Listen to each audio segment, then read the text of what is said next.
Hello everyone, I am Priya Nayak and you are most welcome on our YouTube channel Education Pill। तो जल्दी ही आप सभी का CUET PG English literature का result आने वाला है।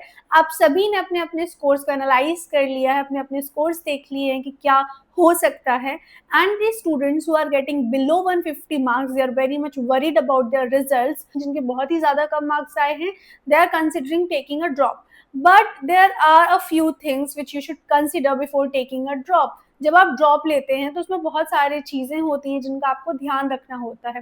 तो इस वीडियो में एक एक करके मैं आपको पॉजिटिव एंड नेगेटिव पॉइंट बताऊंगी। I also share my point of view on this and then it is up to you what you want to do with your future, either you want to take a drop or not, सब आपके ऊपर है। But drop लेने के पहले जान लीजिए कि क्या क्या चीज़ें हैं जिनका आपको ध्यान रखना पड़ेगा। ठीक है, तो पहले देख लेते हैं पॉजिटिव पॉइंट्स। सबसे पहला और जो एक तरीके का आप बेस्ट पॉइंट बोलेंगे वो है आपकी स्ट्रॉन्गर प्रिपरेशन। बिकॉज ये पूरा एक साल आप किसी भी यूनिवर्सिटी में एनरोल्ड नहीं है, आपको कहीं पेपर नहीं देने, कोई नोट्स नहीं बनाने, आपके पास पूरा टाइम है अपने आप को एनालाइज करने का, अपने वीक एरियाज को एनालाइज करने का। अच्छे से मन लगाकर बहुत ज़्यादा पढ़ाई कर सकते हैं आप। और आप ये जो प्रिपरेशन करेंगे ना सिर्फ आपके मास्टर्स में बल्कि आपके आगे आने वाले सभी एग्जाम्स में आपको बहुत ज़्यादा हेल्पफुल रहेगी। So this is the first point जो कि आप लोग कंसिडर कर सकते हैं। Second point is obviously better college और यूनिवर्सिटी ऑप्शंस। तो जब आपकी पढ़ाई अच्छी होगी, आपका पेपर अच्छा जाएगा, तो आप अपने अपने जो डिजायर्ड इंस्टीट्यूशन है वहाँ जाने के चांसेस को बढ़ा सकते हैं। फॉर एग्जाम्पल, आपका भी BHU हो रहा है बट अगर आपको DU चाहिए तो आप सोचते हैं कि नहीं, मुझे तो DU ही चाहिए, मुझे दिल्ली में ही रहना है।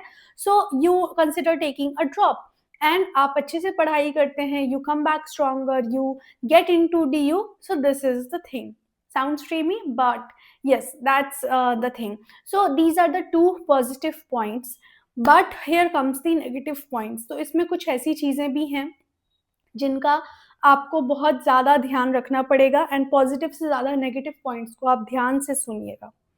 सबसे पहला है प्रोक्रेस्टिनेशन।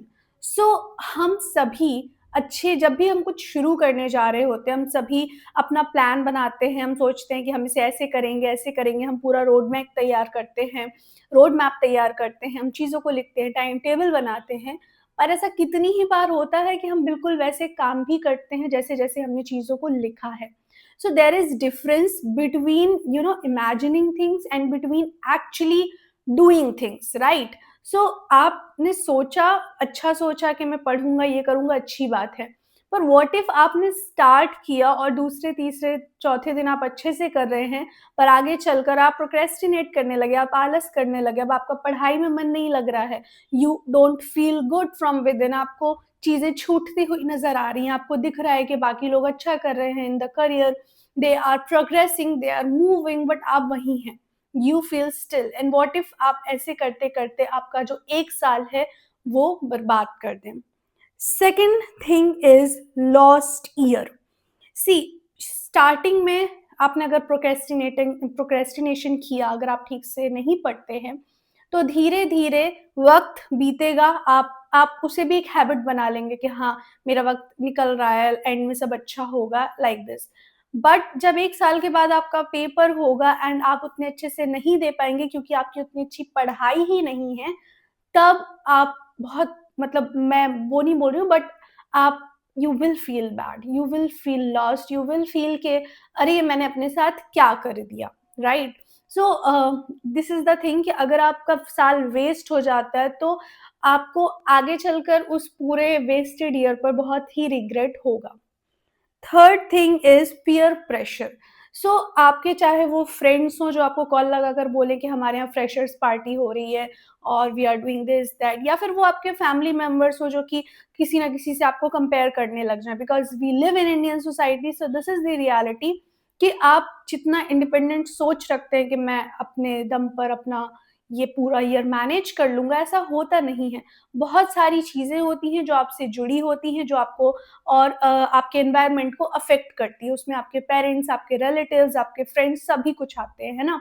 तो अगर आप प्रेशराइज्ड फील करने लग जाएँगे तो आप कहीं न कहीं अपने अंदर का जो मोटिवेशन है, जिस मोटिवेशन के साथ आपने शुरू किया था ये सब कुछ इतने धूम-धाम से, वो फिर स्टिल हो जाएगा। यू विल फ़ील कि मेरा जीवन बिल्कुल स्थिर हो गया है।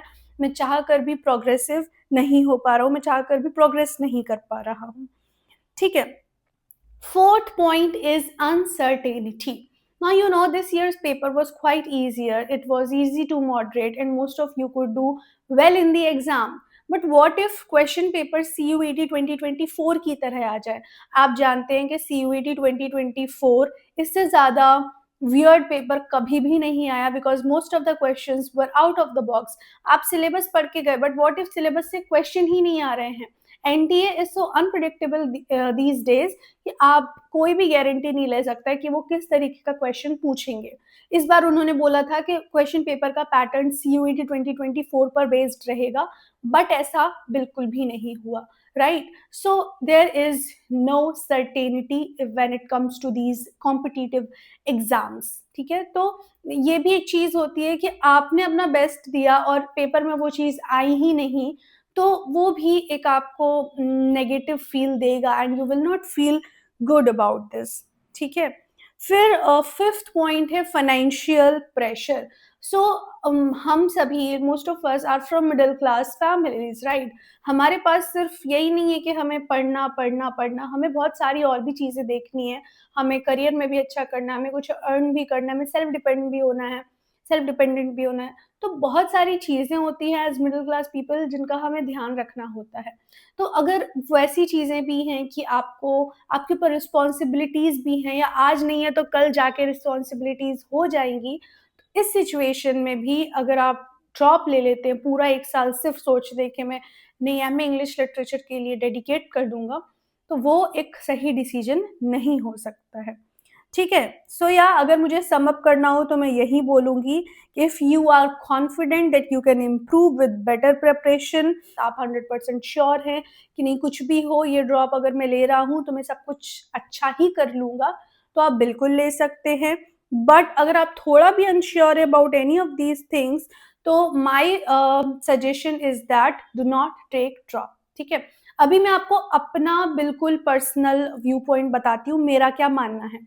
देखो, अच्छे इंस्टीट्यूशन में सभी लोग जाना चाहते हैं, there is no bad thing about this, है ना? कुछ भी बुराई नहीं है ऐसा सोचने में, there is nothing bad in it, but हमें बहुत सारी चीज़ों का ध्यान रखना होता है। तो मेरा पर्सनल सजेशन है कि आपको जहाँ भी एडमिशन मिले, आपके मार्क्स के अकॉर्डिंग जिस बेस्ट इंस्टीट्यूशन में आपको एडमिशन मिल पाता है, आप उसमें एडमिशन ले लीजिए, and then next year give the exam again, and if you get selected, you just cancel the admission and take there।